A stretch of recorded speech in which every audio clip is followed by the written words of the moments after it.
Buenos días, Lisa, ¿cómo estás? Y buenos días a todos los que están presentes. Muy bien, Leopoldo, muchísimas gracias por acompañarnos nuevamente. Ya estamos viendo tu pantalla, te estoy escuchando correctamente, así que podemos dar inicio. Muy bien, excelente. Entonces, agradezco a todos su presencia, me da mucho gusto que nos acompañen y espero conocerlos en Medellín el 15 de septiembre es mi conferencia.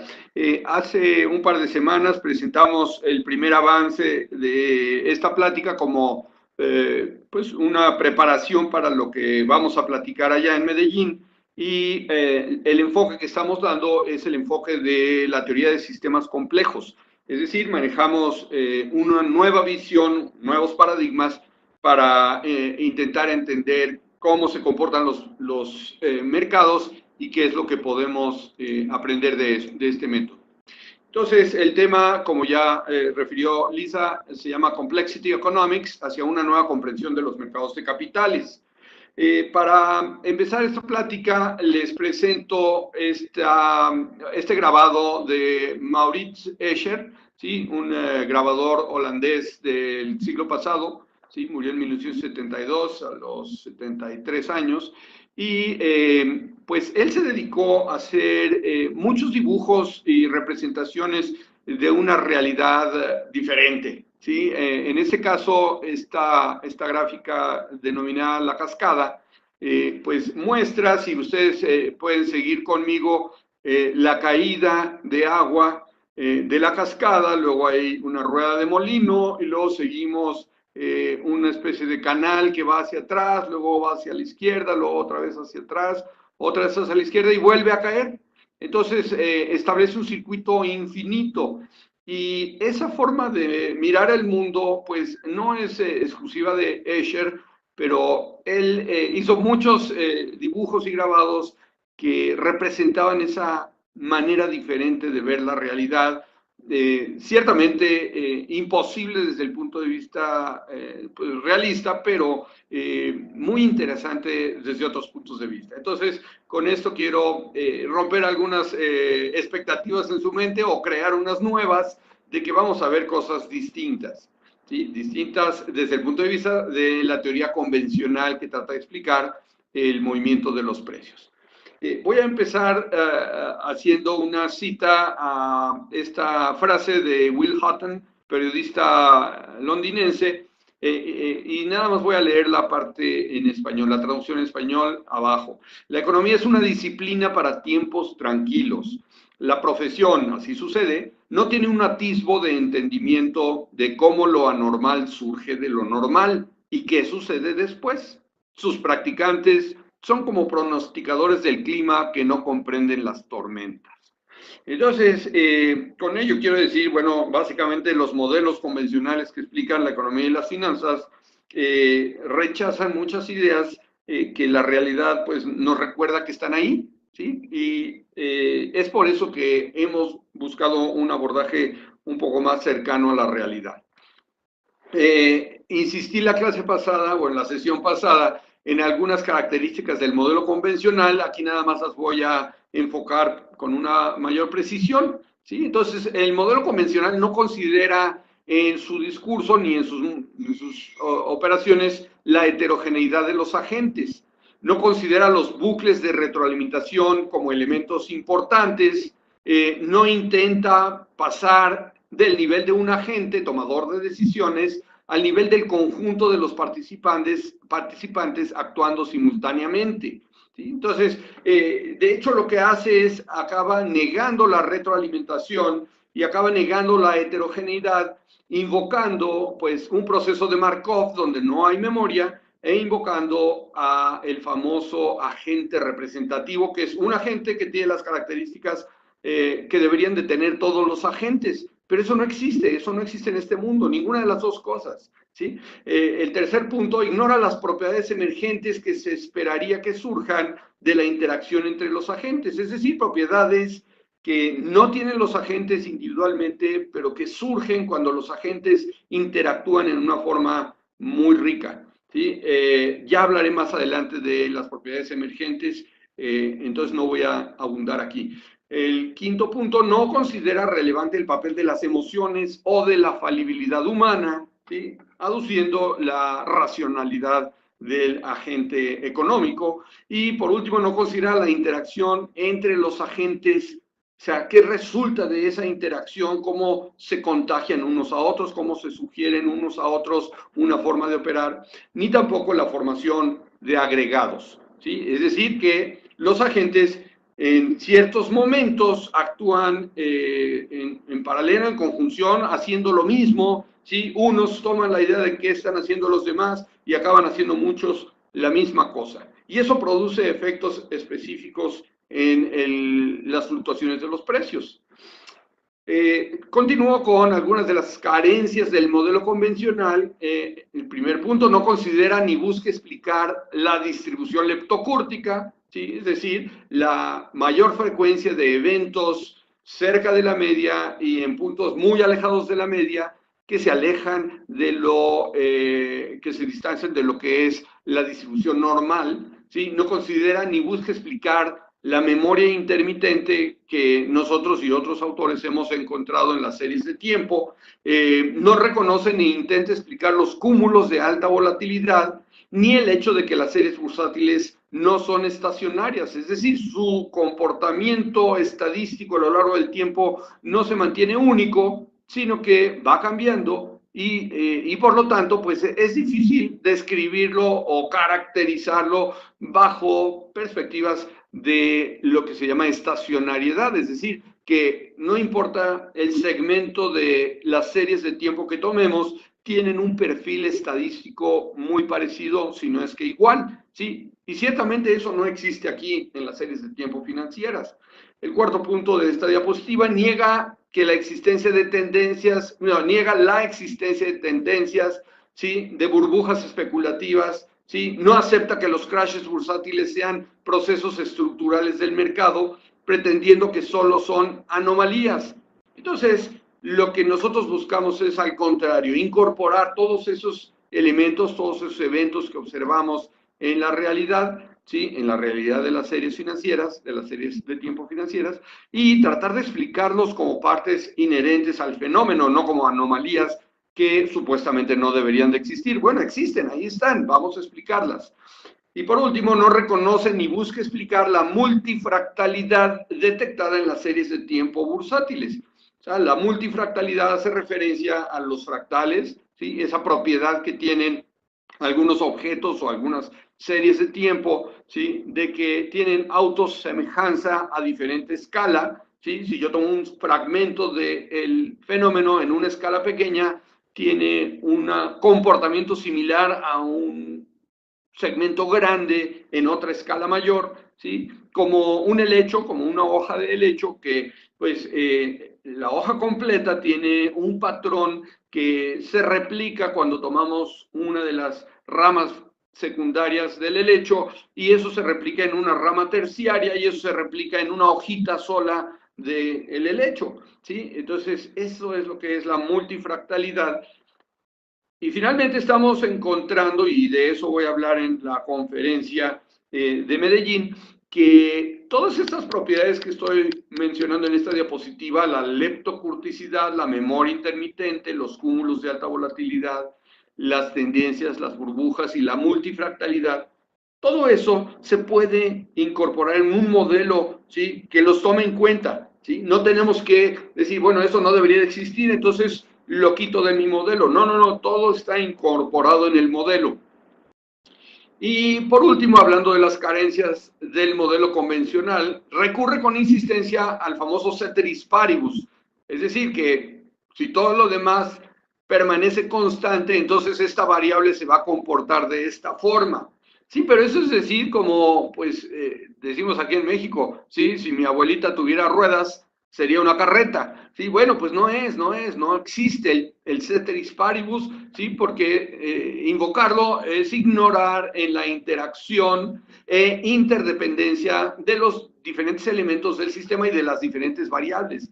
Es decir, no puede existir la situación en la que yo modifico una variable aisladamente, ¿sí? Todas se modifican juntas.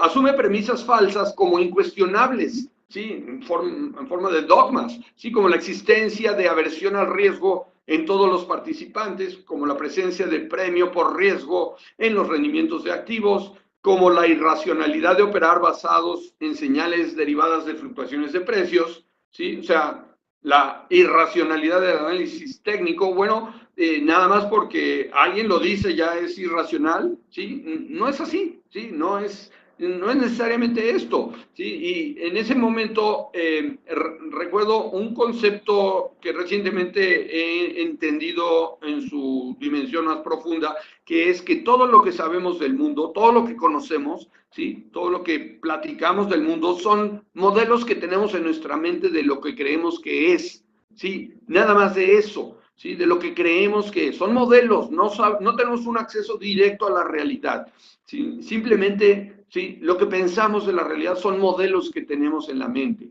Entonces, ninguno es perfecto, ninguno es completo, ¿sí? Todos tienen errores, todos tienen defectos. El chiste es utilizar los mejores modelos a nuestro alcance, ¿sí? Entonces, el pensar que algún modelo en particular es absurdo considerarlo, ¿sí? No tiene sentido, ¿sí? Bueno, vamos a ver qué méritos tiene cada modelo, ¿sí? Y bueno, finalmente, pues tendrá que sobrevivir el que tenga más capacidad de guiarnos por las tormentas financieras en las que nos encontramos. El siguiente punto, la coincidencia del precio con un supuesto valor intrínseco, ¿sí? O sea, que los mercados son una máquina perfecta que incorpora información en el precio de los activos y que ese precio debe de reflejar el valor verdadero, el valor intrínseco de esa empresa o de ese activo. Bueno, eso pues es un argumento circular que no tiene realmente ningún mérito, ¿sí? Si yo supongo que existe tal cosa como valor intrínseco que no puedo medir y digo que el precio lo representa, bueno, pues nomás estoy repitiendo lo mismo dos veces, y si digo que sí puedo medir ese valor intrínseco, bueno, pues entonces estoy aduciendo a un modelo mediante el cual hago la medición y por lo tanto sigo haciendo una reflexión circular que no tiene ningún mérito. El último punto de estos, que el mercado se autorregule eficientemente corrigiendo toda distorsión. Bueno, obviamente que esto tampoco es cierto, porque cuando las cosas se ponen muy malas, ¿sí? Los gobiernos meten las manos y tratan de controlar las cosas. Sí, pero cuando las cosas no se ponen muy malas, entonces hay unos pocos que salen siempre beneficiados y unos muchos que siempre salen perjudicados. Si a eso se le llama una eficiente corrección de distorsiones, bueno, pues creo que necesariamente habrá que revisar esos conceptos. Después, no reconoce que todo el sistema financiero es dinámico, es cambiante, que todo en el sistema cambia y cambia simultáneamente, todo se adapta en paralelo, todo evoluciona, todo coevoluciona al mismo tiempo. Y ninguno de los modelos que pues propone el establishment académico clásico, ¿sí? Tiene incorporada el dinamismo, el cambio. ¿Sí? Al contrario, en todo momento se recurre a el último punto que digo aquí, ¿sí? Que los mercados tienden al equilibrio, ¿sí? Y lo que confunden es la estabilidad dinámica del sistema con un equilibrio. El equilibrio no existe, ¿sí? El equilibrio solo existe en la muerte, ¿sí? Pero en cualquier sistema vivo, en cualquier sistema dinámico, ¿sí? Hay una permanente desequilibrio que se está corrigiendo continuamente, ¿sí? Mediante muchos mecanismos adaptativos, y eso genera la apariencia de una estabilidad que es muy dinámica y cambiante. Entonces, lo que nosotros estamos proponiendo es el abordaje a través de la visión de los mercados como sistemas, ¿sí? Y entonces, ¿qué es un sistema? Bueno, es un conjunto de elementos que pueden ser personas, células, moléculas, muchas cosas, interconectados, ¿sí? Coherentemente organizados de tal manera que producen un patrón de conducta propio, ¿sí? O sea, logran algo específico, tienen una personalidad, si me aceptan el término, ¿sí? A lo largo del tiempo. Si tienen ese patrón de conducta a lo largo del tiempo, ¿sí? Se están adaptando continuamente y eso es lo que estamos buscando utilizar como pues paradigma para describir a los mercados, ¿sí? Y un sistema consiste en tres partes: elementos agentes o componentes que están delimitados, o sea, que tienen un límite y es un concepto esto, no es un objeto de la realidad que yo identifico y lo tomo, sino es un concepto, pues es un constructo mental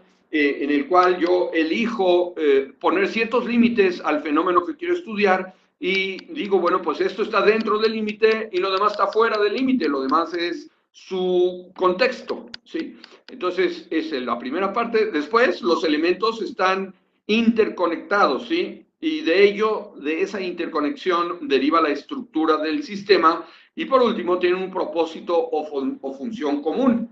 Desde ese punto de vista, podemos decir que hay dos, bueno, desde los tres puntos de vista, hay dos formas de clasificar a los sistemas. Uno es sistemas abiertos y sistemas cerrados. Sistemas abiertos son aquellos que tienen intercambio con su exterior, con su contexto, ¿sí? Con su entorno, ¿sí? Intercambian materia, intercambian energía, ¿sí? Etcétera.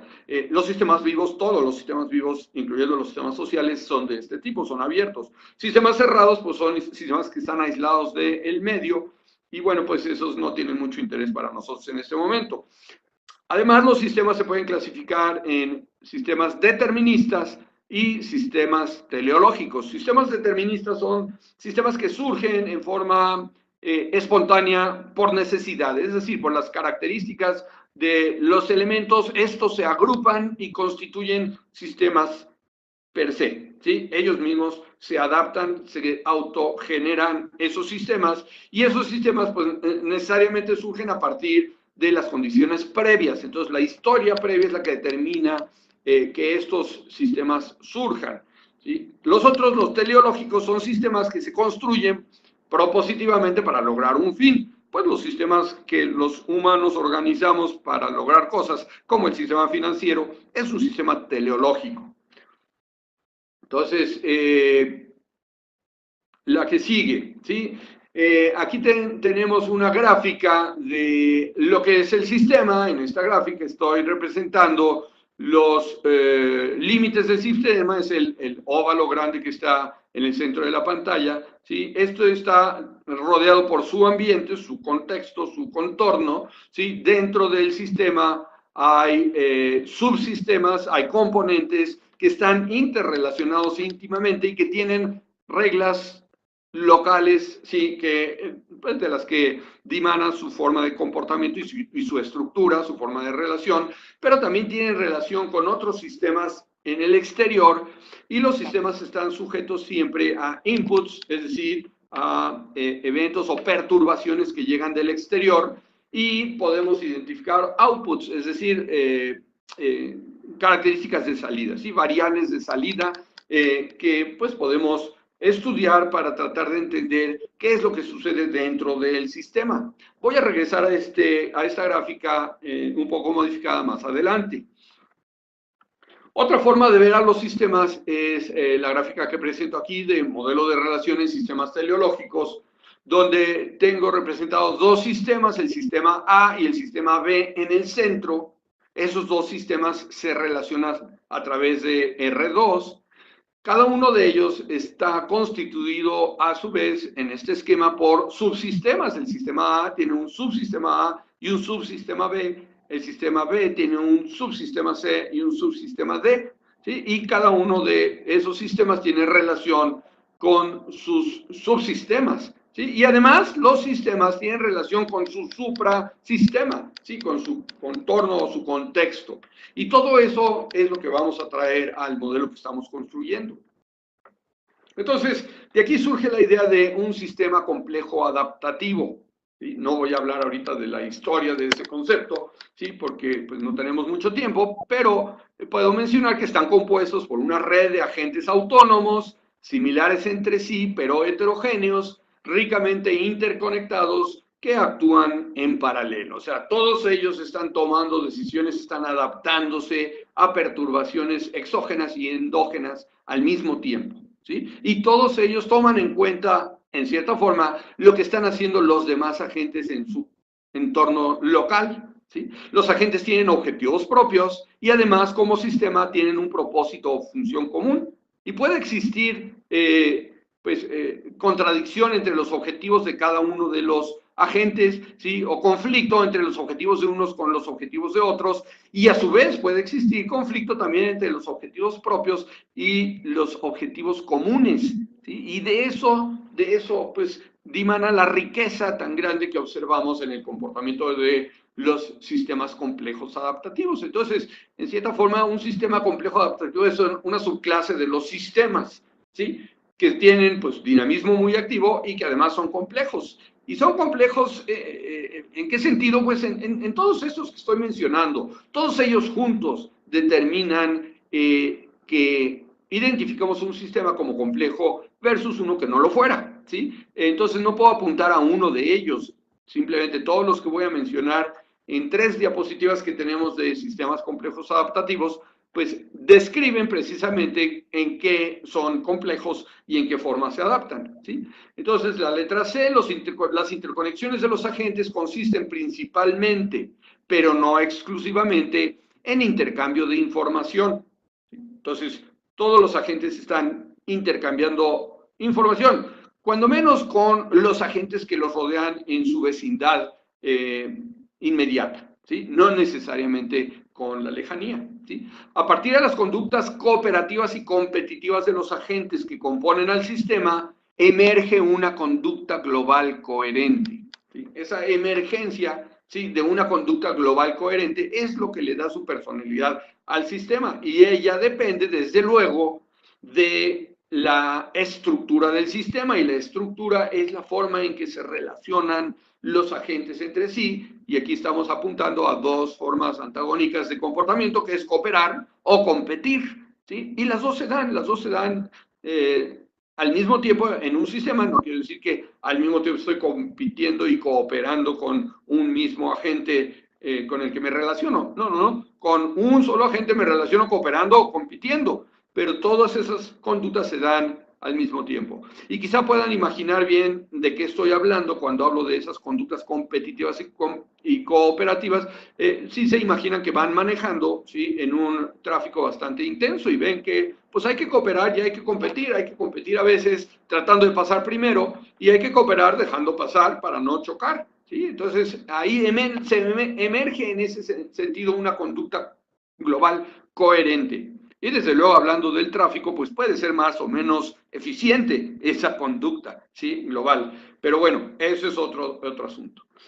Los sistemas complejos adaptativos, estoy leyendo la letra E, tienen muchos niveles de organización en donde los agentes de un nivel son los bloques con los que se construye el nivel inmediatamente superior. Entonces, son pisos sucesivos de organización que no son niveles jerárquicos en cuanto a poder o capacidad de mando, sino simplemente son capas sucesivas que se van organizando en forma muchas veces espontánea, ¿sí?, donde cada vez en cada estrato superior hay ciertas reglas novedosas que no se aplican en un nivel inferior, ¿sí?, y además hay ciertas propiedades novedosas que no se observan en un nivel inferior. Y esas propiedades que surgen en niveles superiores de organización es lo que llamamos propiedades emergentes. Voy a hablar más adelante un poquito más de ello.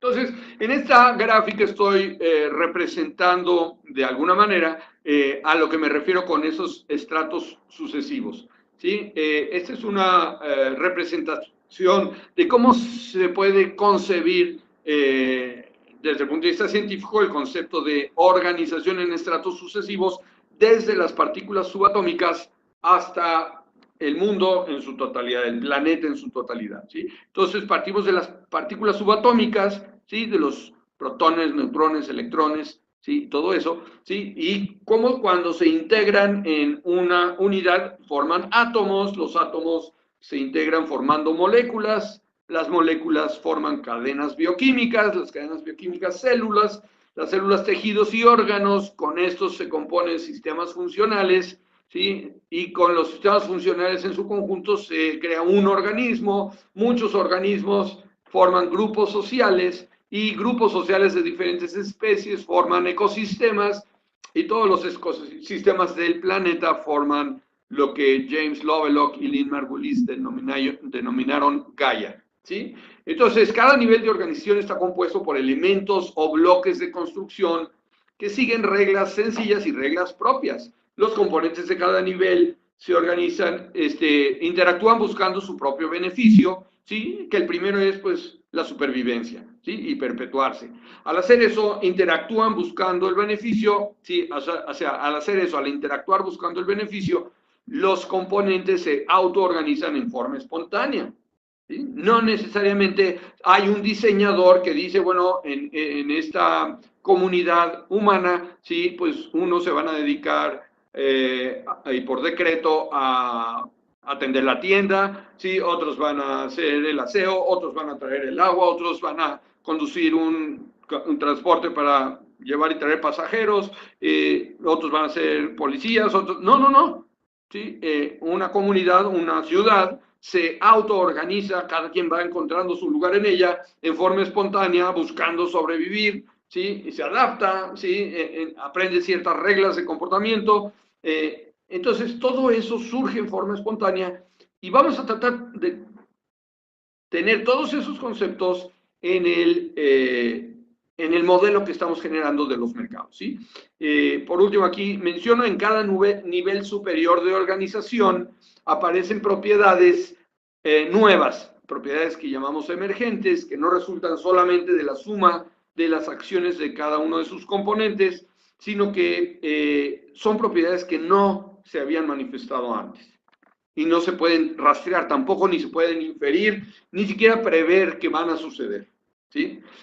Aquí estamos observando algunas de las propiedades emergentes, en este caso del agua, ¿sí? El agua, bueno, pues una molécula que tiene un átomo de oxígeno y dos de hidrógeno, tiene ciertas propiedades, pero si yo tuviera una molécula aislada de agua, no sabría mucho de esas propiedades, ¿sí? Una molécula que yo tuviera en un contenedor, pues no está ni en estado líquido, ni en estado gaseoso, ni en estado sólido, está ahí nomás la molécula, ¿sí? Para poder expresar esa propiedad del agua de cambiar pues, de estructura, ¿sí? Más organizada o menos organizada, esa propiedad no se manifiesta más que cuando tengo grandes componentes de agua, ¿sí? Como lo que estamos observando aquí, esos figuras que se reflejan en el fondo de un estanque, ¿sí?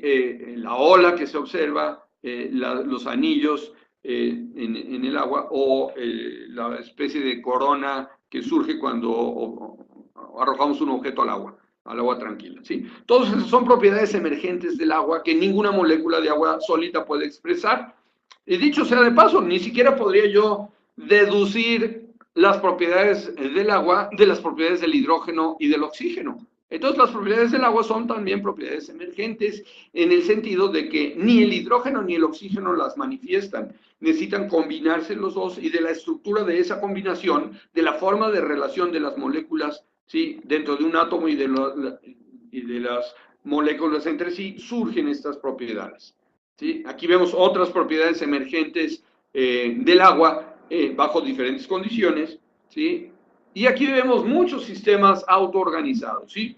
Unos complejos, otros no tanto, ¿sí? Me refiero a los de la izquierda, el torbellino ese que se está formando, el twister, ¿sí? Ese no es complejo en el sentido de que no está vivo, ¿sí? Pero sí es complejo en el sentido que son muchas fuerzas simultáneamente las que lo determinan y es la conjunción de ciertas variables de estado las que determinan que se organice de esa forma espontáneamente, ¿sí? El aire con sus componentes para construir un instrumento tan destructivo, tan potencialmente destructivo, ¿sí? O lo mismo el huracán que está autoorganizado en la parte de abajo, ¿sí? Con una estructura en forma de un caracol que sigue pues las proporciones áureas, ¿sí? A la derecha tenemos dos sistemas complejos adaptativos vivos, ¿sí? Uno es un nido de termitas y otro pues es una cactácea que tienen obviamente una autoorganización espontánea, ¿sí? Que no es determinada por algún control central, sino que espontáneamente surgen esas formaciones, ¿sí? Entonces, ahora sí, llegando de lleno al término emergencia. ¿Qué es una emergencia? Bueno, es un comportamiento emergente, es un patrón de conducta colectivo no trivial con una o más propiedades exhibidas al observarlo como un todo y que no son propiedades obvias de sus componentes. Decía hace un momento que ni siquiera podemos derivar de analizar a los componentes que en su conjunto van a expresar propiedades como las emergentes. No podemos derivarlas y difícilmente explicarlas. Estamos intentando explicarlas y desde luego que debe haber una explicación, pero es muchas veces difícil encontrarla.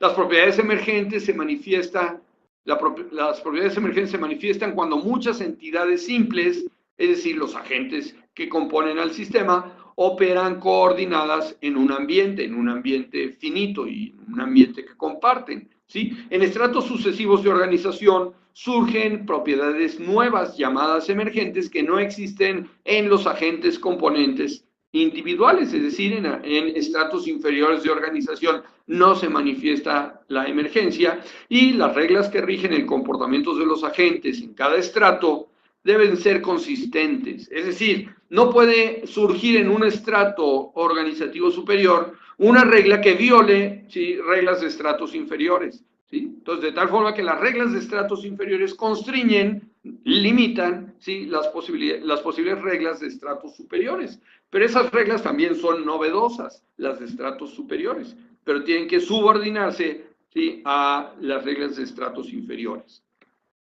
Aquí vemos también otras formas autoorganizadas, ¿sí? Esa parvada de estorninos que regresan a su nido, ¿sí?, o esas nubes que se forman al amanecer en una zona específica de Australia, ¿sí?, y que se forman pues casi todos los días, son propiedades emergentes, son fenómenos autoorganizados sumamente interesantes que derivan de reglas locales de los componentes y no derivan de un coordinador o de un regulador general del sistema, ¿sí? Abajo vemos otras formas también, otras propiedades emergentes que son autoorganización en la construcción de una galaxia en espiral o en el famoso círculo rojo de Júpiter, ¿sí?, que es una tormenta gigantesca, una especie de huracán que está organizado pues hace, no sé, unos 400 años, sabemos que existe desde hace unos 400 años y ahí sigue ese huracán bastante estable, ¿sí?, por lo que vemos, ¿sí?, y nadie pensaría en un huracán como algo estable, ¿verdad?, desde luego. En la siguiente diapositiva aquí tenemos los estados alotrópicos del carbón y con ello quiero hacer énfasis en una situación que ya he mencionado y es que las características, el comportamiento de un sistema dependen de su estructura, no de las características de sus elementos específicamente, ¿sí? En este caso son formas del carbón, todas esas moléculas, el diamante, el grafito o una sola capa de grafito que es el grafeno, la lonsdaleita, ¿sí?, los fulerenos, el carbón amorfo, el nanotubo de carbón, todos están hechos solamente de átomos de carbón, ¿sí?, pero tienen propiedades muy distintas y las propiedades se derivan de la estructura y la estructura deriva de la forma en que se relacionan las partes, en este caso los átomos de carbón, ¿sí? Entonces voy a hacer nada más referencia ahorita al diamante y al grafito, ¿sí? El diamante aquí a la izquierda, ¿sí?, pues es el material más duro que se conoce. Sí, bueno, hay algunos que sugieren que hay algunos otros, pero bueno, es uno de los más duros en todo caso. Es cristalino, es transparente, tiene una estructura cúbica en su organización molecular, es sumamente abrasivo, es incoloro, aislante eléctrico, conductor térmico muy bueno y es muy caro. Sí, muy, muy caro. En cambio, el grafito, que también es puro carbón, es blando, es opaco, es gris o negro, su estructura es hexaédrica, ¿sí?, es lubricante, cuando está caliente es un excelente conductor eléctrico, ¿sí?, es conductor térmico y es muy barato. Entonces, la única propiedad que tienen los dos, además de ser hechos de puro carbono, es que son conductores térmicos. ¿Sí? Entonces, eso es algo muy interesante. Todas las demás propiedades son diferentes y la única diferencia es la estructura, es decir, la forma en que se relacionan las partes. Y hay otro fenómeno que quiero apuntar antes de entrar de lleno al modelo que vamos a discutir en la conferencia, y es que existen bucles de causación ascendente y descendente en los estratos sucesivos de organización. Es decir, tanto los estratos inferiores imprimen ciertas características en los estratos superiores, como los estratos superiores retroalimentan a los estratos inferiores para que se comporten de cierta manera, ¿sí? En este caso estoy usando como ejemplo la organización desde los genes, la producción de proteínas, las vías metabólicas de un organismo, ¿sí? Los mecanismos intracelulares que suceden, la forma en que se comportan las células organizadas en tejidos, estos en órganos, y finalmente, pues los órganos se organizan en sistemas y los sistemas forman organismos. Y los bucles de retroalimentación no solo van de abajo hacia arriba, es decir, los detalles que condicionan el comportamiento no nada más van de abajo arriba, de niveles inferiores de organización a niveles superiores, sino que también hay determinantes que descienden, ¿sí? Desde niveles superiores se controlan, por ejemplo, la expresión de los genes, ¿sí? Se dan señales al comportamiento de las células y las proteínas pues hacen la lectura de los genes. Entonces, los genes determinan la construcción de proteínas y las proteínas leen, ¿sí? La señal de los genes. Bueno, más circuitos de retroalimentación no podría existir. Y lo mismo estamos buscando al hablar de la descripción del sistema financiero como un sistema complejo adaptativo. Entonces, ¿qué propiedades emergentes observamos en las series de tiempo o en los mercados? Bueno, en las series de tiempo observamos distribución de colas pesadas en los rendimientos, es decir, mayor frecuencia de eventos cerca de la media y mayor frecuencia de eventos muy alejados de la media, ¿sí? Lo cual no puede explicarse como un proceso aleatorio, porque un proceso aleatorio tendería a una distribución normal y lo que hemos observado es una consistente distribución leptocúrtica en las series de tiempo financieras. Existencia de memoria intermitente de diferentes plazos, otra vez, en un fenómeno que se puede expresar como una marcha aleatoria, esperaríamos que cada uno de los eventos fuera independiente de los eventos del pasado, que no hubiera una dependencia del trayecto, lo que en inglés se llama path dependence o dependency, ¿sí? En cambio, aquí si vemos en los mercados, sí depende, el futuro sí depende en cierta forma del pasado. No está determinado absolutamente y no está condicionado, ¿sí? Irremediablemente por el pasado, pero sí tiene una influencia el trayecto que han seguido los procesos, los fenómenos en los mercados para determinar de alguna manera el futuro. ¿Sí? El surgimiento de periodos de alta volatilidad que intercambian con periodos de baja volatilidad son propiedades emergentes, ¿sí?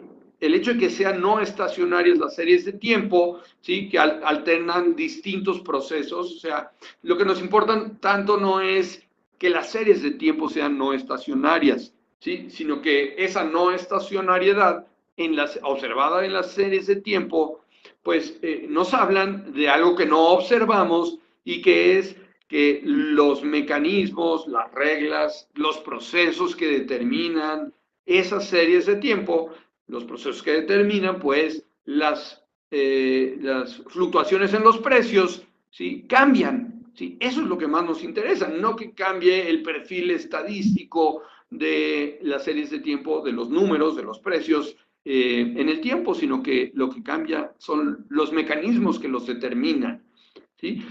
La invarianza de escala, la multifractalidad, pues es una propiedad emergente y tenemos que explicarla y tenemos que derivar, bueno, de dónde sale esa invarianza de escala, por qué se da, por qué se construyen como helechos las series de tiempo, ¿sí? Después, que obedece la ley de potencia, es decir, fenómenos autoorganizados muestran esto y la ley de potencia lo que nos dice es que no hay una distribución donde la media sea una forma, la media, el promedio aritmético sea una forma típica de comportamiento, sino que cuando sigue un fenómeno, la ley de potencia, pues hay eventos muy poderosos, muy fuertes, muy grandes, que son escasos, ¿sí? Y conforme va bajando la fuerza, la intensidad del fenómeno, ¿sí? Se van haciendo más frecuentes en un continuo que si lo expresamos en una escala logarítmica en sus dos ejes, es una línea recta, ¿sí? Como ejemplos de fenómenos que obedecen la ley de potencia, pues están los sismos, ¿sí? Está el número de habitantes y la frecuencia de ciudades de distintos tamaños, la distribución, por ejemplo, de las empresas por valor de capitalización en un mercado dado, ¿sí? La frecuencia con que aparecen las palabras en un texto, ¿sí? Todo eso obedece la ley de potencia, ¿sí? Y muchos fenómenos más que tienen características de ser autoorganizados, ¿sí? Las series de precios muestran fractalidad, ¿sí? En cierta forma, pues, es la invariancia de escala y la formación de tendencias, canales de tendencia, niveles de soporte y resistencia, formaciones de precios, todos esos pues, patrones que identifica el análisis técnico en las series de tiempo financieras, pues son también propiedades emergentes que necesitamos explicar. Aquí les muestro, por ejemplo, el índice Nikkei 225 de Japón a lo largo de pues, varios años desde el crash del 2008, ¿sí? Y después hay un punto que está marcado como perturbación. Esa perturbación es precisamente el sismo seguido por el tsunami que ocurrió, me parece que por ahí de abril del año, marzo, abril del año 2011, ¿sí? Ese evento, pues, fue una perturbación muy grande que, sin embargo, ¿sí? Fue asimilada por el sistema, de manera que la estructura que se venía configurando desde antes, y me refiero a ese canal de tendencia descendente que está delimitado por esas dos líneas paralelas que son atractores, que denomino como atractores, ¿sí? Siguieron vigentes, ¿sí? Siguió vigente una estructura que no cambió hasta el punto en que estoy marcando como transición de fase, que corresponde a un cambio en las políticas económicas y fiscales que hizo el primer ministro Abe en Japón, ¿sí? Entonces, a eso me refiero con una estructura que deriva de la forma en que se relacionan los agentes y que es una propiedad emergente del sistema, ¿sí? Aquí vemos en el índice de Taiwán un nivel de resistencia claramente pues, identificado, dibujado y respetado a lo largo de muchos años, ¿sí? Y aquí vemos en el índice general de la Bolsa de Colombia, pues también niveles de soporte y resistencia que persisten a lo largo del tiempo y que muestran esas propiedades emergentes de las que he venido hablando. Entonces, voy a completar un poquito más la idea de los sistemas dinámicos adaptativos, diciendo, por ejemplo, que los componentes constantemente realizan predicciones basadas en sus modelos internos acerca del mundo con el propósito de cumplir su propósito adaptándose, ¿sí? Cumplir su objetivo. Entonces, aunque sean agentes poco sofisticados, como por ejemplo un mosquito, ¿sí? Un mosquito pues hace predicciones, ¿sí? Y eso le permite sobrevivir, hace predicciones sobre dónde puede encontrar alimento, ¿sí? Para ello pues tiene algunos esquemas muy rudimentarios en su, pues llamémosle su pequeña mente, ¿sí? Donde encuentra cierta temperatura, humedad y luz, espera encontrar alimento y se desplaza hacia allá, ¿sí? Cuando tiene temor, cuando siente alguna agresión, ¿sí? Vuela hacia arriba porque pues tiene un esquema que le sugiere que esa es la mejor forma de sobrevivir. Entonces está haciendo predicciones y pues más le vale porque si no hiciera buenas predicciones no podría sobrevivir, ¿sí? Segundo punto, dada la complejidad, interdependencia y reciprocidad de los procesos, de los agentes que componen a un sistema, las respuestas observables a distintos tipos de estímulo suelen ser no lineales, ¿sí? ¿Y a qué me refiero con no lineales? Bueno, que la respuesta que yo observo puede no guardar una proporción con el estímulo que supongo que lo está causando, ¿sí? Y digo supongo que, porque cuando hablamos de sistemas complejos, pues sabemos que en el sistema hay muchas entradas y observo una salida, pero no puedo trazar una línea recta desde la entrada hasta la salida, es decir, desde el input hasta el output, y asignarle un papel causal preciso, ¿sí? Entonces, hay veces que cierto fenómeno de entrada, cierto evento de entrada produce cierta respuesta de salida, y en otras ocasiones el mismo evento de entrada puede producir una respuesta de salida muy distinta. Esa es la no linearidad, ¿sí? Y las propiedades emergentes dependen en buena medida de esa no linearidad. Las interacciones de los agentes dan forma y estructura al sistema y se establecen en el sistema como mecanismo principal para adaptarse a las perturbaciones exógenas y endógenas que ocurren, ¿sí? Y la estructura del sistema no es fija, sino dinámica, y por ello las variables de estado pueden ser no estacionarias. Entonces, como ven, todos estos conceptos los estamos metiendo o los estamos adaptando a un nuevo modelo de lo que son los mercados. Y ahora voy a hablar muy brevemente del tema principal de la plática, que es cómo vamos a abordar este problema, ¿sí? Este problema de explicar cómo funcionan los mercados, ¿sí? Proponer qué elementos deben considerarse al generar las normas, ¿sí? Que deben de pues conducir el comportamiento de los mercados para el bien de todos, y por último, pues a ver si podemos hacer algunas predicciones, ¿sí? Entonces parto con una idea de Stafford Beer, ¿sí? Uno de los papás de la teoría sistémica, ¿sí? Y voy a leer lo que está en negro más fuerte, y dice, ¿sí? Esta caja negra, o sea, la caja negra es el sistema, representa los mecanismos del control del sistema, se le llama negra debido a que es desconocida en sus detalles operacionales. Entonces yo sé que entra al sistema, llamando sistema aquí al sistema financiero, y yo puedo ver lo que sale, pero no puedo ver lo que sucede dentro, ¿sí? El comportamiento de una caja negra es estudiado descubriendo las relaciones lógicas y estadísticas que existen entre la información que entra en la caja y las instrucciones que salen de ella. Entonces, yo no tengo acceso a lo que pasa dentro de la caja, ni yo ni nadie tenemos acceso a ello, ¿sí? Sabemos lo que entra y sabemos lo que sale, y de ahí tenemos que deducir qué pasa dentro, ¿sí? Aquí esa es la caja negra, que es el mercado secundario de capitales. Entra información, capital, activos financieros, sale información, valuación, o sea, precios, y sale capital, ¿sí? Entonces, yo identifico patrones en esas salidas que sí puedo observar, ¿sí? Y supongo, ¿sí? ¿Cuáles son los procesos que los determinan? Pero ¿qué sucede adentro? Pues para mí es algo que no puedo observar, ¿sí?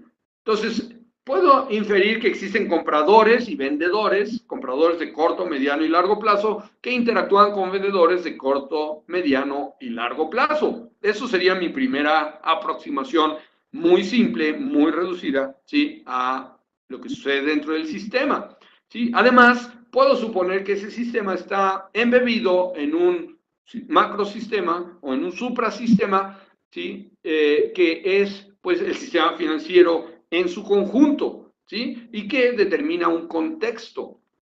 Y el sistema financiero de un país está a su vez embebido en el sistema financiero global. Hay mercados en otros países con los que interactuamos, ¿sí? Y además el mercado de capitales interactúa con otros sistemas como son el sistema de ahorro para el retiro, el mercado de dinero, compañías de seguros, inversionistas independientes, banca comercial, banca de inversión, otras instituciones de crédito, banca de desarrollo, mercados de derivados, asesores financieros independientes, administradores sociedades de inversión, administradores de fondos de cobertura, el mercado primario, en fin.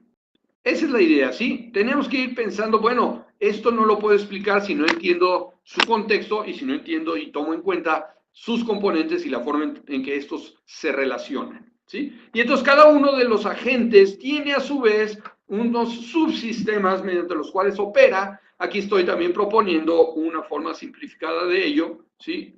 Que es que el agente, que aquí estamos hablando de un solo inversionista, ¿sí? Pues tiene entradas, ¿sí? Tiene elementos que percibe del entorno, que es información macroeconómica y microeconómica, pública y privada, otras fuentes externas de información, variables que dependen del propio mercado, como los precios, ¿sí? Y todo eso determina, primero tiene que ser percibido, después tiene que ser interpretado, y la interpretación va a depender del contexto que tenga construido en su mente, de cómo están funcionando las cosas, cuál es el modelo que tiene del comportamiento del mercado, etcétera, y de sus expectativas previas a la información, ¿sí? Eso va a determinar que su optimismo o su pesimismo aumenten o disminuyan, es decir, va a generar creencias sobre el futuro, ¿sí? Eso va a ser alimentado a un sistema operativo que tiene el agente, y lo puede tener en forma consciente o en forma inconsciente, ¿sí? Y puede ser más o menos explícito o más o menos intuitivo, ¿sí? Puede o no tener un sistema de money management para control de riesgo, ¿sí? Y eso va a determinar ajuste en sus posiciones en su cartera, de la cual va a derivar un resultado, y el resultado también va a ser retroalimentado al mismo agente, ¿sí? Para tomar nuevas decisiones, ¿sí? Y el ajuste de posiciones en su cartera, pues es uno de los factores que determina cambios en el precio, ¿sí? Entonces, todo esto es la forma en que estamos concibiendo un modelo que, pues nos dice los agentes son racionales, ¿sí? Los agentes buscan optimizar sus ganancias, ¿sí? Y no hablan, pues, de que los modelos, y todos los modelos, pues, son imperfectos, ¿sí? Sobre todo los modelos que tratan de explicar de esa forma simplista a los mercados, ¿sí? Y bueno, pues, pensar que es una máquina que en promedio es perfecta, pues también es una aseveración muy atrevida. Y esta es la gráfica en la que represento también los estratos sucesivos de organización, ¿sí? De abajo a arriba, desde los inversionistas individuales, nacionales e internacionales, las posiciones de casas de bolsa, las posiciones de especialistas, portafolios individuales, después la banca de inversión, las administradoras de inversiones, los money managers, ¿sí? Los fondos de inversión, hedge funds, fondos de retiro, casas de bolsa, ¿sí? Distintos mercados locales, mercados nacionales y el mercado global. Y también estoy mostrando que la retroalimentación o la alimentación va de abajo a arriba y también de arriba a abajo, ¿sí? Lo que pasa abajo determina lo que se ve arriba, y lo que se ve arriba determina cómo se comporta lo que está sucediendo más abajo, ¿sí? Y en un continuo, en un flujo continuo. Por último, ¿sí? Los sistemas adaptativos, ¿sí? Los sistemas dinámicos adaptativos. Los agentes tienen esquemas de comportamiento propio que no está sujeto a un mecanismo de control central. O sea, hay reglas que seguir, pero no hay un control central que le dice a cada uno de nosotros, ¿sí? Cuándo debe comprar o vender, como no hay un control central que les dice a los estorninos, ¿sí? De la parvada que mostré hace rato, hacia dónde deben volar, ¿sí? Ellos tienen sus propios mecanismos locales, ¿sí? De comportamiento. El comportamiento de cada agente está influenciado por la conducta y las variables de estado de otros agentes. O sea, lo que yo hago depende de lo que están haciendo otros, ¿sí? Y también de los resultados que lo que hice antes está generando, ¿sí? Y por ciertas reglas generales derivadas del entorno mismo. A partir de sus interacciones, los agentes suelen formar agregados en niveles jerárquicos sucesivos al compartir la práctica de mecanismos adaptativos mediante los cuales reaccionan a perturbaciones internas y externas. Entonces, todos estamos haciendo eso, ¿sí? Nos estamos, sin saberlo, a veces, ¿sí? Sin entenderlo y definitivamente sin buscarlo, estamos formando agregados, estamos comportándonos igual que otros, estamos teniendo esas conductas cooperativas y competitivas, ¿sí? De las que surge un comportamiento global que es coherente, ¿sí? Entonces, cuando vemos oscilar los precios entre un canal de tendencia, estamos pensando precisamente en eso, ¿sí? En que se crea una especie de danza, una coreografía entre todos los participantes del mercado, ¿sí? Y sin estar conscientes de ello, estamos formando parte de esa coreografía. Para adaptarse, los agentes identifican patrones consistentes y repetitivos. O sea, todos estamos tratando de aprender, todos estamos tratando de entender qué sucede, estamos construyendo modelos mentales y haciendo pronósticos sobre lo que creemos que va a suceder y cuál es la conducta que nos conviene para adaptarnos a eso que va a suceder, para sacar ventaja de ello y no ser perjudicado por ello. Por último, los patrones identificados son comprimidos y traducidos en símbolos, y esto estoy refiriéndome a nivel de cada elemento, ¿sí? Y a nivel de cada estatus sucesivo de organización, ¿sí? Esos son comprimidos y traducidos en símbolos con los que se construyen modelos o esquemas de acciones a tomar ante cambios percibidos en el entorno, ¿sí? Y de ahí deriva precisamente el aprendizaje, ¿sí? Y esto lo explicó muy bien un psicólogo, creo que es suizo, ¿sí? Que es Jean Piaget, ¿sí? Jean Piaget, que estudió el desarrollo de sus hijos, ¿sí? Como objetos de estudio el desarrollo del intelecto de sus hijos, y observó esto y propuso eso que estoy refiriendo en esta línea, ¿sí? Que se construyen modelos o esquemas, ¿sí? Y que son como modulares, es decir, aunque yo me enfrente a una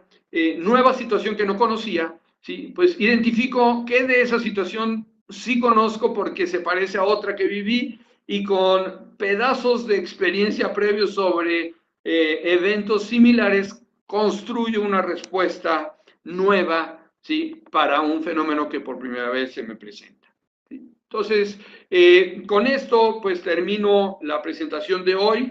Espero pues que haya sido de su interés, espero haber despertado no solo su interés en acudir a la conferencia en Medellín, que espero lograrlo, pero también su interés en el tema de la teoría de sistemas complejos adaptativos, ¿sí? Y cómo con ello se va construyendo un nuevo modelo de los mercados. Muchas gracias.